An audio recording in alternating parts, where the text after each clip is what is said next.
আসসালামু আলাইকুম। আশা করি সবাই অনেক ভালো আছেন। আলহামদুলিল্লাহ আমি অনেক ভালো আছি। আজকে আমাদের বাসায় আ গেস্ট আসছিল। গেস্ট আসার কথা ছিল আসলে।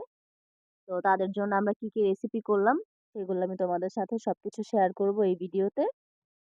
আশা করি তোমাদের এই ভিডিওটা খুব ভালো লাগবে। তো আমাদের রেসিপি ছিল গরুর মাংস ছিল। আমরা বিকালে নাস্তা হিসেবে তাদেরকে পুডিং দিয়েছিলাম। সাথে ছিল পিজ্জা। তারপর আমরা চা দিয়েছিলাম বিকালে নাস্তা হিসেবে এবং আমাদের রাতের ডিনারের খাবার যেগুলো ছিল, গরুর মাংস ছিল, ভেজিটেবল ছিল, তার সাথে ছিল রোস্ট, পোলাও, সালাদ। তো আমরা সবাই মিলেমিশে করেছিলাম। খুবই মজা হয়েছিল। তারা সবাই খেয়ে আসলে অনেক প্রশংসা করেছিল।